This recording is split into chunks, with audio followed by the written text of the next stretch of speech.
ರಾಮಕೃಷ್ಣ ವಿವೇಕಾನಂದ ಆಶ್ರಮದ ಪೂಜ್ಯರಾದ ಶ್ರೀಮಾನ್ ಬ್ರಹ್ಮನಿಷ್ಠಾನಂದ ಸ್ವಾಮೀಜಿ ಚಿತ್ರದುರ್ಗ ಮಠ ಹಾಗೂ ತುಮಕೂರಿನ ಶ್ರೀಮಾನ್ ಧೀರಾನಂದ ಸ್ವಾಮೀಜಿಯವರಿಂದ ಮಕ್ಕಳಿಗೆ ಆಶೀರ್ವಚನ ಮತ್ತು ಮಕ್ಕಳಿಗೆ ಮತ್ತು ಪೋಷಕರಿಗೆ ಮೌಲ್ಯಯುತ ಜೀವನದ ಬಗ್ಗೆ ಪ್ರವಚನ ನೀಡಿದ ಸ್ವಾಮೀಜಿಯವರಿಗೆ ತಾಡಿಪಾಳ್ಯ ಶಿಕ್ಷಕರಿಂದ ಮತ್ತು ರಾಜ್ಯ ಮಟ್ಟದ ಸಮಾಜ ಸೇವರತ್ನ ಪ್ರಶಸ್ತಿ ಪಡೆದ ಮೇಲ್ಕುಂಟೆ ಭೂತ್ರಾಜ್ ಜೋಹಾರ್ ಇವರಿಂದ ಸ್ವಾಮೀಜಿಗಳಿಗೆ ಸನ್ಮಾನ ಮಾಡಲಾಯಿತು. ನಮ್ಮ ಗಡಿಭಾಗದ ಗ್ರಾಮಕ್ಕೆ ಬಂದು ಪ್ರವಚನ ನೀಡಿದಂತಹ ಸ್ವಾಮೀಜಿಗಳಿಗೆ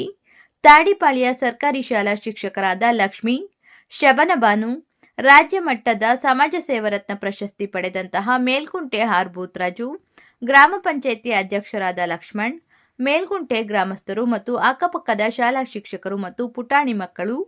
ಅಕ್ಕಪಕ್ಕದ ಗ್ರಾಮಸ್ಥರು ಎಲ್ಲರೂ ಸೇರಿ ಕಾರ್ಯಕ್ರಮವನ್ನು ಯಶಸ್ವಿಯಾಗಿ ನಡೆಸಲು ಭಾಗಿಯಾದ ಕ್ಷಣದಲ್ಲಿ ಇವರೆಲ್ಲರಿಗೂ ತಾಡಿಪಾಳ್ಯ ಶಾಲಾ ವಾರ್ಷಿಕೋತ್ಸವದ ಕಾರ್ಯಕ್ರಮದಲ್ಲಿ ಭಾಗಿಯಾದಂತಹ ಎಲ್ಲರಿಗೂ ಹೃತ್ಪೂರ್ವಕ ಧನ್ಯವಾದಗಳು.